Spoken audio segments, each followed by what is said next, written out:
Hello everyone, welcome back to our channel. రవ్వ లడ్డు పాకం పట్టే పని లేకుండా చాలా సాఫ్ట్గా టేస్టీగా ఎలా రావాలో ఈ వీడియోలో చూద్దాము. నార్మల్గా చాలామంది పాకం పడతారనమాట షుగర్ని, కానీ అలా పాకం పట్టడం వల్ల చాలా గట్టిగా అయిపోతాయి రవ్వ లడ్డూస్. కానీ అలా కాకుండా ఈ ప్రాసెస్లో ఒకసారి ట్రై చేసి చూడండి, చాలా సాఫ్ట్గా బాగా వస్తాయి. ఇక్కడ మనకి కావాల్సింది బాంబే రవ్వ, అంటే సూజీ సెమోలినా అంటారు కదా, అది ఒక కప్పుకి 1 కప్ షుగర్, అలాగే కొన్ని నట్స్ అన్నమాట, జీడిపప్పు, బాదం పప్పు, యాలకుల పొడి, నెయ్యి అండ్ కాచి చల్లార్చిన పాలు అండ్ అలాగే కొంచెం కొబ్బరి తురుము. అంతే, మనకి చాలా సింపుల్గా చేసుకోవచ్చు. మనకి జీడిపప్పు, బాదం పప్పు కూడా ఆప్షనల్ అనమాట, జస్ట్ ఎక్స్ట్రా టేస్ట్ కోసం వాడతాం అంతే. చాలా తక్కువ ఇంగ్రీడియంట్స్తో చేసుకోవచ్చు అనమాట ఈ వంటని. అండ్ ప్రాసెస్ ఎలా చేసుకోవాలి ఏంటి అనేది ఇప్పుడు చూసేద్దాము. ఫస్ట్ ఒక కడాయి పెట్టేసుకొని దాంట్లోకి ఒక 2 స్పూన్లు నెయ్యి వేసుకోవాలి. సో మనకి ప్రాసెస్ అంతా కూడా చాలా సన్న మంట మీద, అంటే లో ఫ్లేమ్లో పెట్టుకొని చేసుకోవాలి. అప్పుడే మనకి రవ్వ అనేది మంచిగా వేగి టేస్ట్ అనేది చాలా బాగుంటుంది. ఒక 2 to 3 స్పూన్స్ నెయ్యి వేసేసుకొని, నెయ్యి కొంచెం కరిగిన తర్వాత 1 కప్పు రవ్వ తీసుకోవాలి. దీన్ని ఉప్మా రవ్వ, లేదంటే తెల్ల ఉప్మా రవ్వ అంటారు, బాంబే రవ్వ అంటారు, ఇట్లాగా రకరకాలుగా పిలుస్తారు. సో ఈ రవ్వ అనమాట, చాలా సన్నగా, నార్మల్గా మనం ఉప్మా చేసుకుంటాం కదా, వైట్ ఉప్మా, నార్మల్ జార్ ఉప్మా అంటారు కదా, ఆ ఉప్మా రవ్వనే తీసుకొని ఇలా లో ఫ్లేమ్లో పెట్టుకొని బాగా ఫ్రై చేసుకోవాలి. మనకి ఇవి మంచిగా వేయించుకోకపోతే మనకి రవ్వ లడ్డు అనేది పచ్చి వాసన వచ్చేస్తుంది. కాబట్టి లో ఫ్లేమ్లో పెట్టుకొని ఒక 5 నుంచి 10 నిమిషాల వరకు పడుతుంది అనమాట టైం. మీరు లో ఫ్లేమ్లో పెట్టుకుంటే ఇంకొంచెం టైం ఎక్కువ పడుతుంది, కానీ టేస్ట్ అయితే చాలా బాగుంటుంది. చాలా సింపుల్గా చేసేసుకోవచ్చు. ఇది వేయించుకోవడం వరకే మనకి టైం టేకింగ్ అనమాట. రిమైనింగ్ అసలుకి చాలా సింపుల్గా అయిపోయింది. అసలు మొత్తం రవ్వ లడ్డు ప్రాసెస్ కూడా జస్ట్ ఒక 10 నుంచి 15 నిమిషాల్లో అయిపోతుంది అనమాట. అంత సింపుల్ ప్రాసెస్ ఇది. ఇక్కడ చూడండి, ఇట్లా మంచిగా రవ్వ అయితే బాగా వేగిపోయింది. ఒక 10 మినిట్స్ తర్వాత చూపిస్తున్నాను. ఇక్కడ చూడండి, కొంచెం కలర్ చేంజ్ అయ్యి మనకి వేగుతున్నప్పుడు కూడా మంచి స్మెల్ అనేది వస్తుందన్నమాట. ఆ ఫ్లేవర్ అనేది మనకి ఈజీగా అర్థమైపోతుంది వేగింది అనేసి. ఇలా చూపిస్తున్నట్టు వేయించుకొని పక్కన పెట్టుకోవాలి. అదే ప్యాన్లోకి ఇంకొంచెం నెయ్యి వేసేసుకొని జీడిపప్పు, బాదం పప్పు, అలాగే కొంచెం కిస్మిస్ ఇవన్నీ వేసేసుకొని ఫ్రై చేసుకుంటున్నాము. ఇది వేసుకోకపోయినా పర్వాలేదు, జస్ట్ టేస్ట్ కోసమే అనమాట. ఉంటే వేసుకోండి, లేకపోతే వదిలేయచ్చు, నో ప్రాబ్లం. ఇలా వేయించుకొని తీసి పక్కన పెట్టేసుకోవాలి. ఓన్లీ డ్రై ఫ్రూట్స్ని మాత్రమే తీసి పక్కన పెట్టుకొని, మిగిలిన నెయ్యిలోనే మనము ఎండు కొబ్బరి తురుము ఉంటుంది కదా, అది వేయించుకోవాలి. ఇది ఒక 2 నుంచి 3 స్పూన్ల వరకు వేసుకోవచ్చు. ఇక్కడ చూపిస్తున్నాను చూడండి, నేను జస్ట్ ఒక 2 స్పూన్స్ మాత్రమే తీసుకున్నాను.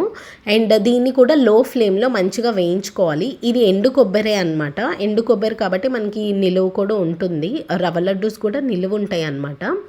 ఇట్లాగా లో ఫ్లేమ్లో మంచిగా వేయించుకొని ఇది కూడా తీసి పక్కన పెట్టేసుకోవాలి. మంచిగా వేగిపోయాయి. సో ఇవి కూడా తీసి మనము పక్కన పెట్టేసుకోవాలి. మనం పాలని కాచి చల్లార్చుకొని పక్కన పెట్టుకోవాలి. కొంచెం గోరువెచ్చగా ఉన్నప్పుడు పాలని వాడుకుంటాం అన్నమాట. ఇక్కడ ఆల్రెడీ రవ్వ తీసి పక్కన పెట్టుకున్నాం కదా, వేయించుకున్న ఉప్మా రవ్వ సూజీలో మనము ఆల్రెడీ ఫ్రై చేసుకున్న అన్నీ కూడా రెడీ పెట్టేసుకున్నాం. కాబట్టి ఇప్పుడు జస్ట్ 1 కప్పు షుగర్ తీసుకుంటున్నాను.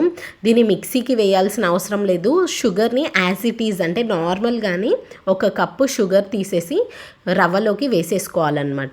దీంట్లోకి కొంచెం ఒక పావు స్పూన్ అంతా యాలుక్కాయల పొడి, ఇది మంచి ఫ్లేవర్ వస్తుంది కాబట్టి యాలకుల పొడి వేసుకుంటున్నాము.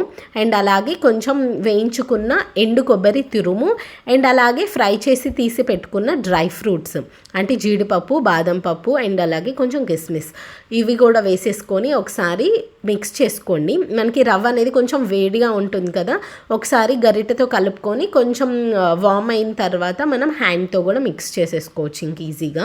సో ఇదంతా మనకి బైండింగ్ కోసం మనము పాలు యూస్ చేస్తాము. ఇవి గోరువెచ్చగా ఉన్న పాలు అన్నమాట. ఆల్రెడీ కాచి కొంచెం చల్లారిన తర్వాత గోరువెచ్చగా ఉన్నప్పుడు ఇట్లాగా మిల్క్ని వేసేసుకొని ఒకసారి చూపిస్తున్నట్టు మళ్ళీ ఒకసారి మిక్స్ చేసేసుకోవాలి. ఇలాగా మిక్స్ చేసుకుంటే మనకి ఏంటంటే రవ్వ అండ్ అలాగే షుగర్ లైట్గా మెల్ట్ అయ్యి అండ్ మనకి మిల్క్ వేసాం కదా, మిల్క్ వేయడం వల్ల మనకి ఒక ముద్దలాగా వస్తుందన్నమాట. చూడండి మనకి కన్సిస్టెన్సీ అనేది కొంచెం రవ్వ అండ్ ఈ మిక్స్చర్ తీసేసుకొని మనం ఉండలాగా చేసుకుంటే లడ్డూలాగా చుట్టుకోవడానికి వస్తుందో లేదో అనేది మనకి ఈజీగా అర్థమైపోతుంది. అండ్ ఇలా రాలేదు అంటే ఇంకొంచెం మిల్క్ వేసేసుకొని ఇట్లా చూపిస్తున్నట్టు చేసేసుకోవటమే. చాలా సింపుల్గా చేసుకోవచ్చు. అండ్ 10 నుంచి 15 రోజుల వరకు చాలా ఫ్రెష్గా కూడా ఉంటాయి. టేస్ట్ కూడా చాలా బాగుంటుంది, మనకేం పాడైపోవు అనమాట, బాగుంటాయి. ఒకసారి తప్పకుండా ఈ ప్రాసెస్లో ట్రై చేసి చూడండి. ఎందుకంటే చాలామంది పాకం పట్టి చేస్తున్నారు, ఆ లడ్డూస్ ఏంటంటే చాలా గట్టిగా హార్డ్గా అయిపోతాయి, తినడానికి కూడా అంత బాగోదన్నమాట. బట్ ఇలా చేసుకొని చూడండి, చాలా చాలా బాగుంటాయి. ఒకసారి ఇలా ట్రై చేసి చూడండి, మీకు కూడా తప్పకుండా నచ్చుతాయని అనుకుంటున్నాను. చాలామందికి షుగర్ అనేది నార్మల్గా మైల్డ్గా ఉంటేనే నచ్చుతుంది కాబట్టి నేను నార్మల్గా కరెక్ట్ క్వాంటిటీ షుగర్ అయితే నేను చెప్పానండి, ప్రాపర్ మెజర్మెంట్స్. 1 కప్పు రవ్వకి 1 కప్పు షుగర్ అయితే పర్ఫెక్ట్ టేస్ట్ అనమాట.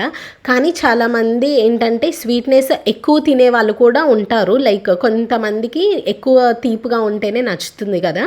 సో వాళ్ళు ఏంటంటే ఇంకొక 1/2 కప్పు నుంచి 1/2 కప్పు వరకు ఈ రవ్వలోనే వేసేసుకోవచ్చు. కానీ ఒకసారి చెక్ చేసుకొని వేసుకోండి. ఇలా ఉండలు చేసుకోక ముందే ఒకసారి టేస్ట్ చూసుకుంటే మనకి ఈజీగా అర్థమైపోతుంది. పాలు ఒకసారి కలుపుకున్న తర్వాత ఒక స్పూన్ తీసుకొని ఇట్లాగా టేస్ట్ చేస్తే మనకి స్వీట్నెస్ సరిపోయిందా లేదా అనేది ఈజీగా అర్థమవుతుంది. తీపి సరిపోతే వెల్ అండ్ గుడ్, నార్మల్గా లడ్డూస్ చేసుకోండి. లేదు అంత తీపి సరిపోలేదు అనుకుంటే మాత్రం ఇంకొంచెం షుగర్ లైక్ ఒక 1/2 కప్పు నుంచి 1/2 కప్పు వరకు చూసి వేసుకొని లడ్డూలు చుట్టుకోండి, చాలా చాలా బాగా వస్తాయి. ఈ ప్రాసెస్ అయితే కంపల్సరీ ఒకసారి ఫాలో అయ్యి చేయండి, మీ ఇంట్లో వాళ్ళకి కూడా తప్పకుండా నచ్చుతుంది. పాకం పట్టి అయితే కంపల్సరీ చెయ్యకండి, నాకు తెలిసి అయితే గట్టిగా అయిపోతాయి. పాకం పడితే ఏంటంటే ఇలా ఆ పంచదార మెల్ట్ అయిపోయి పాకం బాగా గట్టిగా వస్తుంది కదా, సో అంత టేస్ట్ ఉండవన్నమాట, చాలా హార్డ్గా అనిపిస్తుంది, తినడానికి కూడా అంత బాగోదు.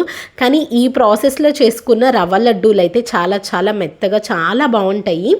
అండ్ నిలవ కూడా ఉంటాయి 10-15 రోజులు, చాలా బాగుంటుంది టేస్ట్. తప్పకుండా ఒకసారి ఇలా ట్రై చేసి చూడండి. Thank you so much for watching. Please subscribe.